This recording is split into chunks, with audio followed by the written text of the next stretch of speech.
vou falar um negócio pra vocês. Não foi lance para expulsão do Everton Araújo, do Flamengo. Não foi lance de pênalti em cima do André. E não foi lance de expulsão também do Gabriel Paulista. Não teve nada. Que a arbitragem aqui é muito ruim.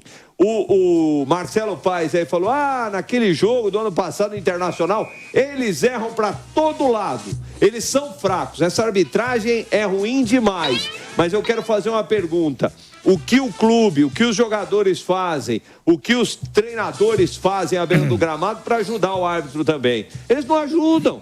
Eles tumultuam cada vez mais. No início do jogo, dá 1 minuto de jogo, já tem treinador reclamando da arbitragem. O jogador toda hora simula a falta, atrapalha o jogo. Ontem o Jorginho tomou um tapa de leve assim do Gabriel Paulista, parecia que tinha... Nocaute. Parecia que estava em nocaute. Então, quer dizer, eu acho que a gente tem que repensar esse tipo de coisa. Porque, tudo bem, a arbitragem é ruim. O que você pode fazer? Deixa o cara fazer. Já é difícil para esses caras, eles não têm competência. Deixa eles fazerem lá o trabalho deles sem encheção de saco.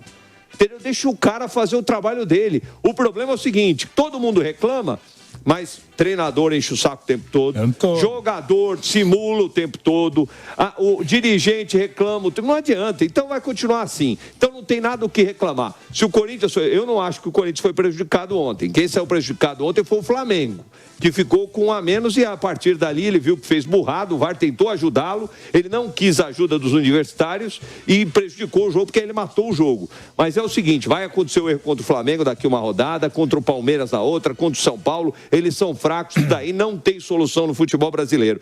Vai começar a profissionalização desses caras. São esses. Vocês acham que só porque vai virar uma coisa, CLT. Um CLT vai ser uma coisa profissional? Você acha que esses caras que trabalham hoje no futebol brasileiro vão melhorar por conta disso? Lógico que não. Veloso, na sua opinião, o Corinthians tem direito de reclamar? Direito tem, né? Mas tem razão, Veloso? Você vê, Weber, que quando vão reclamar, até mesmo para reclamar, o Júnior só vê, o Dorival, só vê que o árbitro errou quando não marcou pênalti pro Corinthians, que eu acho que ele acertou. Eu também acho que não foi pênalti. Mas quando ele é beneficiado por um erro da arbitragem, quando expulsa o Everton, que não foi, para mim também, a jogada de expulsão, aí ninguém fala nada. Então, assim, a reclamação é só direcionada para quando você é prejudicado, ou se sente prejudicado. Agora, quando você é beneficiado, aí você finge que não vê. Aí você ignora.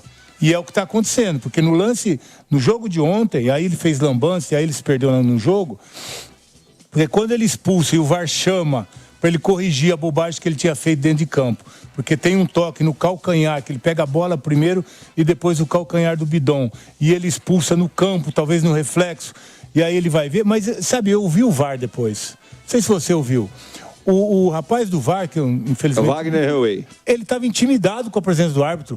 Eu vi o toque só do calcanhar, mas você que sabe. Eu vi, mas você resolve aí. Parece que ele estava intimidado com a presença, não é ter chamado o árbitro. Mas não é o papel do cara falar assim, meu amigo, eu vi aqui a imagem, o meu voto é de que não foi. Você decide. É isso que eles têm de fazer. Eles conversam demais naquele negócio. Sabe o que o Godoy falou hoje? Eu concordo com o Godoy. O árbitro vai levar a ver o lance, ele tem que falar assim, não me falem nada. Exato. Só me mostra a imagem que eu decido aqui. Agora, um quer levar para um lado ali a imagem que ele viu, o outro quer levar para o outro, confunde mais o árbitro. E se ele não tem personalidade, ele vai na dos caras. E muitas vezes ele quer mostrar que tem personalidade, vai na dele e erra de novo. Então, assim, eu acho que esse VAR precisa ter uma sincronia melhor das equipes, sabe? Para se entender melhor. Talvez a gente percebe que o árbitro de campo muitas vezes trabalha com a mesma equipe, né? Sim. Talvez trabalhar com a mesma equipe, eles se entenderem melhor, eu acho que pode ajudar. E eu acho que o VAR tem que começar a entrar em simulação também de jogador. Porque eles realmente atrapalham o futebol, atrapalham a arbitragem, arma uma confusão dentro do jogo e o árbitro acaba se perdendo junto com essas palhaçadas que o jogador está fazendo. Eu assistindo o André Santos, jogador do Corinthians, do Flamengo, ele estava num programa de esportes, na Record, estava na Record, então eu assisti vários. E ele falou, ele jogou no Arsenal, né? Sim. Ele falou assim, lá a gente não consegue fazer.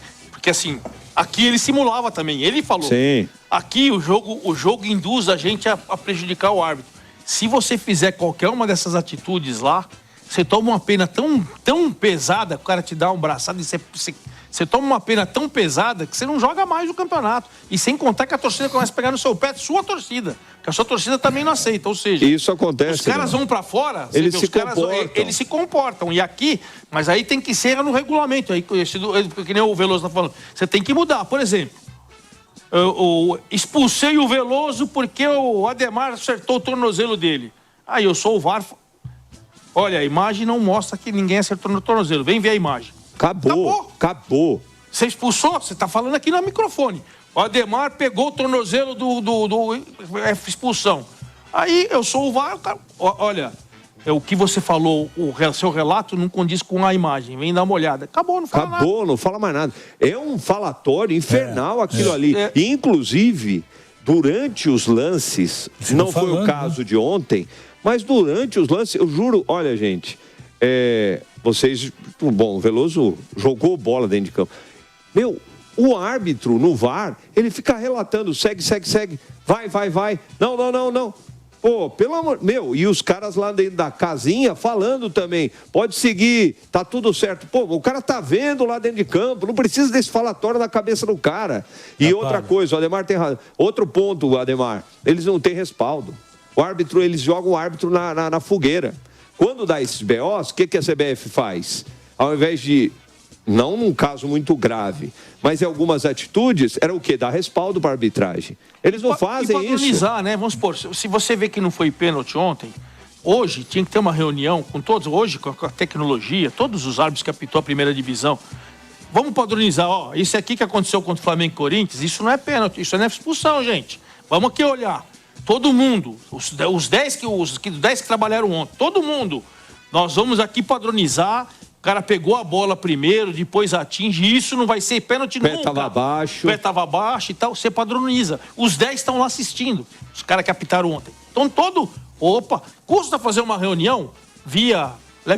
Hoje em dia é fácil. Mas eu acho que esse lance era muito fácil. Eu acho que já tem. É só essa questão de onde pega. O canela, tornozelo, calcanhar. Compara o lance do Pulgar, Flamengo e Palmeiras, e compara o lance de ontem, Flamengo e Corinthians. Diferente. São coisas diferentes demais. O Pulgar vem com o pé lá de cima fazer uma depilação na perna do jogador do Palmeiras. Do Fux. Ontem, o Everton Araújo, ele tá visando a bola, ele pisa na bola, e aí a bola escapa e ele pega o tornozelo do bidon. É o calcanhar, né? O calcanhar. O calcanhar é um acidente realmente que aconteceu ali, não foi pé alto, não foi uma entrada dura demais, força excessiva que eles falam hoje. Enfim, foi um erro grave da arbitragem. Eu acho que é um erro grave da arbitragem. E matou o jogo, porque o jogo estava bom. Ele picou o jogo. Ele começou a pitar tudo. E aí eu acho até que esse erro aí, se ele tivesse até desconfiado que pudesse ter sido pênalti no André, ele não daria. Porque ele já estava na cabeça de ter expulsado um jogador do Flamengo que o VAR chamou e ele manteve a decisão de campo, que ele errou. Acho que ele já tem um entendimento que ele estava errado. E aí como é que ele vai apitar um pênalti duvidoso ainda em cima do André? Ele ia prejudicar o Flamengo 2 vezes no jogo, que o Flamengo está disputando a parte de cima da tabela. É claro que não. Claro que ele não faria isso. Ô Luiz Ademar, Dorival Júnior pode chegar à 8ª partida sem vencer. Corre risco ou não? Mandando um abraço aqui, pro Alberto Piccolini, um abraço para você, Alberto, curtindo o futebol da Nova Brasil, nosso Cuca Labaredo, ele Carlos Marafante, com a esposa, também no carro, ouvindo a Nova Brasil, carregando o futebol da Nova Brasil por São Paulo, pela grande São Paulo. Ademar. Ô, Veloso, eu tenho um amigo meu que não gosta muito do Luciano, mas tá louco pro Dorival ficar livre no mercado para voltar pro Morumbi. Será? Tá louco para voltar pro Morumbi. Conheço também conheço. Você conhece esse meu amigo? Conheço. Mas brincadeiras à parte, o negócio é o seguinte. Enquanto o Corinthians não estrear na Libertadores e Copa do Brasil, que vai pegar o Barra é campeão da Série D, para quem não sabe, é um clube empresa, tem 2 ou 3 anos, foi campeão catarinense esse ano, tem uma organização espetacular. Bateu a Chape na final. Tem uma organização espetacular. É SAF, Ademar? É SAF, é empresa, é Balneário Camboriú. Sim. Balneário Camboriú. Lá tem pouco dinheiro. Foi campeão da Série D, com uma campanha espetacular. Tanto que antes de começar agora o campeonato... o Atlético Goianiense foi lá e pegou o Edson Souza, ele foi campeão catarinense e jogou o segundo jogo da final do Atlético Goianiense contra o Goiás. E foi vice goiano, empatou. mas não perdeu do Goiás. Então o treinador foi até para o Atlético Goianiense. Mas, pô, com todo respeito, não dá para o Barra segurar. Acho, né? Acho. Zebras acontecem. Mas, assim, acho que não dá para o Barra segurar o Corinthians. Enquanto o Corinthians estiver para estrear na Libertadores e na Copa do Brasil, que são os mata-matas, que são os campeonatos que o Dorival, junto com a diretoria, priorizaram, o Campeonato Brasileiro esquece para o Corinthians. E não é eu que estou falando, não sou eu. É o Corinthians. O Corinthians vai ficar ali no meio da tabela e tal, o padre está preocupado. Enquanto que o Dorival não tropeçar na Copa do Brasil ou na Libertadores, esquece, ele não cai. Eu acho que ele não cai de jeito nenhum lá.